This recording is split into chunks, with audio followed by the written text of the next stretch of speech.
राजा उग्रसेन का राज्य कला और विद्या के लिए प्रसिद्ध था। उस नगर में एक चित्रकार रहता था जिसका नाम था चित्रसेन। चित्रसेन कोई सामान्य कलाकार नहीं था। वह बहुत ही शांत, एकांत प्रिय और भीतर की दुनिया में खोया रहने वाला व्यक्ति था। वह दिन भर बात नहीं करता, न किसी सभा या महफिल में दिखाई देता। लोग कहते थे वह चित्रों से बातें करता है।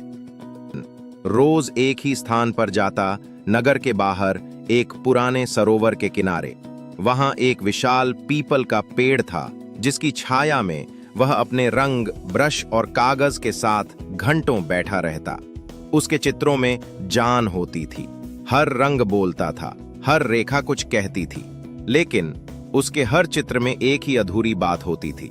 वह बार बार एक स्त्री का चेहरा चित्रित करने की कोशिश करता, जो कभी उसके स्वप्न में आती, कभी पानी की लहरों में झलकती, पर उसका चेहरा कभी पूरी तरह नहीं बनता। एक दिन वह रोज की तरह पीपल के नीचे बैठा था। आसमान में बादल थे, चारों ओर नीरवता थी। वह रंग घोल रहा था कि अचानक एक मधुर स्वर गूंजा, क्या तुम मुझे चित्र में उतार सकते हो? चित्रसेन चौंका। उसने इधर उधर देखा, कोई नहीं था। मैं यहीं हूं। तुम मुझे देख नहीं सकते, पर मेरी उपस्थिति को महसूस कर सकते हो। वह आवाज हवा में नहीं, उसकी आत्मा के भीतर से आ रही थी। ज्यू अनुभव से चित्रणा। चित्रसेन ने अपनी आंखें बंद कर लीं। उसने ब्रश उठाया और बिना देखे रेखाएं खींचने लगा। उसका मन अब आंख बन चुका था। वह महसूस कर रहा था उस स्त्री की चाल, उसकी दृष्टि, उसकी पीड़ा, उसका सौंदर्य। घंटों तक वह चित्र बनाता रहा। उसका शरीर थक गया था, लेकिन आत्मा जैसे उड़ रही थी। जब चित्र पूरा हुआ, उसने आंखें खोलीं और जो उसने देखा वह अविश्वसनीय था। चित्र जो सांस ले रहा था। चित्र में एक स्त्री थी, ऐसी सुंदरता, ऐसा तेज, ऐसा सजीव रूप की लगता था वह चित्र नहीं, कोई जीवित स्त्री है। वह वही चेहरा था जो वर्षों से उसका पीछा कर रहा था।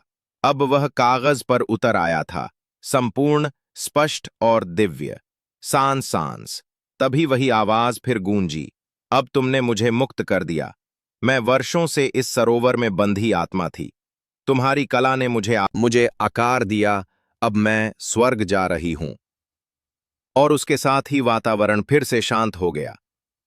चित्रसेन कुछ क्षणों तक स्तब्ध खड़ा रहा। फिर जब गांव वाले उसे खोजते हुए वहां पहुंचे तो वह होश में आया, लेकिन चित्र गायब था।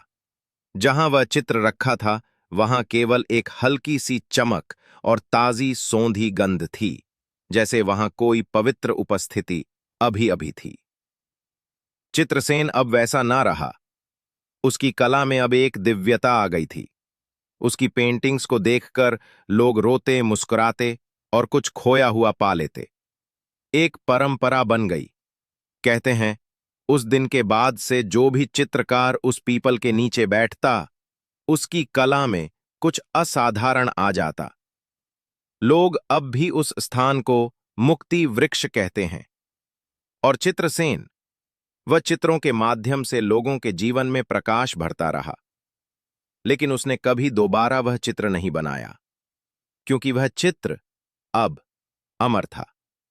कहानी का संदेश, कभी कभी कला केवल मनोरंजन नहीं होती, वह आत्मा को छूती है, उसे पहचान देती है और उसे मुक्ति देती है।